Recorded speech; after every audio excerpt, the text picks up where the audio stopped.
طبعا لە دنیای خۆی پەروەردگار هەشتێکی دروست کرد بێت بە نسبەت جوانی و ناشرینی و تاڵی و تفتی و سوێری و گەرما و سەرما هەمووی ڕێژەییە. سەیکە قوربانگیان، جوانی جەنابەت ڕێژەییە، جوانی منیش ڕێژەییە، جوانی هەمومان ڕێژەییە. هیچ کەسێک ناتوانی 100% بیتیە، 100% بیتیە. کەواتە سەیری جوانی خۆتکە ڕێژەی چەند بەخۆت چەند دەرەجە بەخۆتە دەی. بە نمونە تۆ لە 170 باشە خۆت پێ قوبوڵە، وەلەو ئینسانی مسلمان ئەبێ دڵی ڕازی بێت، قەنەعەت بە جوانی خۆی بکە، قەنەعەت بەو سروشتە بکە کە خوای پەروەردگار ئەو سیما جوانی پێبەخشیوە. بەڵام بە نسبەت بە نمونایی هێنمەوە باشە، بەرامبەرەکەشت بە 70 بێ 60 بێت باشە. یعنی شتەکان بە ڕێژەیی سیرکە. ئەگەر شتەکان 100 دەرەجەی بۆ دانی بڵێ بەرامبەرم ئەبێ ئیلا 100 بێشتی وان نییە، نە لە پیاواشتی وا هەیە نە لە ژناشتی وا هەیە. تۆ سەیری دینی ئەم ئافرەتەکە سەرکە بزانە ڕێک و پێکە داپۆشراوە، سەیری ئەخلاقی کە بزانە دەستی تێکەڵ نەکردووە لەگە کوڕی خەڵکە، دەستی دوو نییە، مەلەف و مەلەفکاری بڵاو نەبووەتەوە، لە ناو خەڵکە ناوی خراپ نەبووە.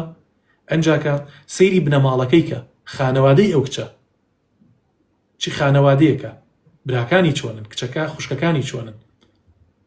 پاشان جا ئەو کاتە ئەتوانی لە تەبیعەتی بپرسیت، ئەڵێ دایک ببینە و کچەکەی بخوازە.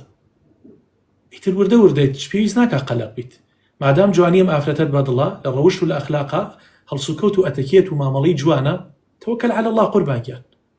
ئیتر تۆ ئەگەر بتەوێت چاوەڕێی حۆری بکەیت، حۆری لەم دنیا نییە باشە، حۆری لەم دنیا نییە. زۆر جار ئەڵێ دەنگی دووهەڵ لە دوورەوە خۆشە. لە دوورەوە کەسێکی جوان ئەبینیت ئەڵێی خۆزگا ئەوە هاوسەری من بووایە باشە، کە ئەچیتە نزیکێەوە لەگەڵ یا قسە ئەەکەیت و گفتوگۆ ئەەکەیت و تێکەڵەبی لەگەڵیا ئەڵێی خۆزگەم بەوەی ئەمەی نەبینیوە. ئەوە دنیا ئاوایە قوربانگیان. بۆیە شتەکان بە ڕێژەیی سیرکەن. ئەگەر شتەکان بە ڕێژەیی سیرت کرد لە باڵایە ئێمە ڕێژەین بتێنێتەوە. ئەگەر تۆ چەندێک خۆت پێ باڵا بەرز بێ لە تۆ باڵا بەرزتر هەیە، چەندێ پێ خۆت پێ جوان بێ لە تۆ جوانتر هەیە باشە، چەندێ خۆت بە ئەخلاق و بە کەسێکی سەلار و سەنگی لە قەڵەمدەی لە تۆ بە ئەخلاق و سەلار و سەنگی تر هەیە.